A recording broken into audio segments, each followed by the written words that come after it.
कपास की इन फसलों को देखिए, ये कितनी स्वस्थ और सुंदर हैं।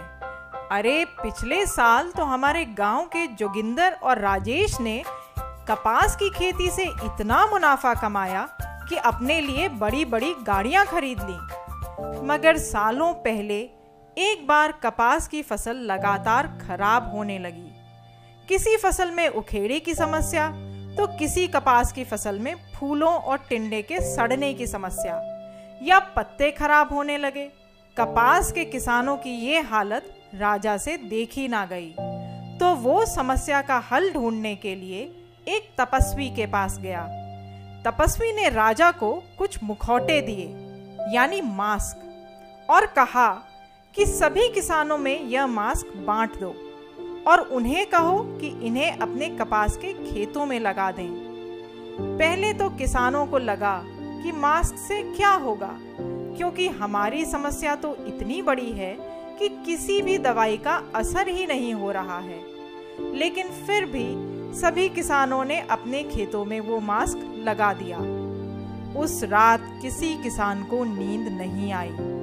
सब यही सोच रहे थे कि क्या वो मास्क अपना असर दिखाएगा।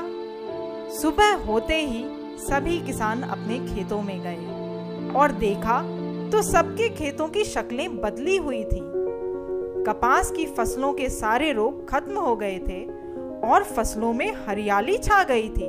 और उस दिन से सभी किसानों ने अपने खेतों में मास्क लगाना शुरू कर दिया और उनकी कपास की फसलों का उत्पादन बढ़ गया।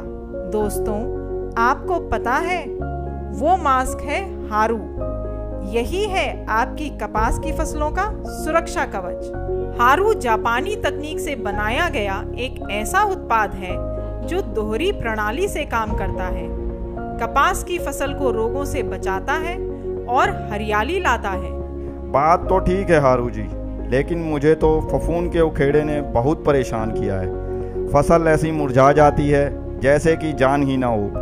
क्या मेरी कपास की फसल की शक्ल बदल पाएगी? बिल्कुल बदल जाएगी। फफूंद का उखेड़ा बिजाई के 25 से 60 दिनों के बीच आता है और इसका इलाज है हारू। 1 एकड़ जमीन के लिए 500 ग्राम हारू को यूरिया, डीएपी या मिट्टी में मिलाकर छिट्टा लगा दें। और अगर कपास के फूल या टिंडे सड़ने लगे या फिर लीफ ब्लाइट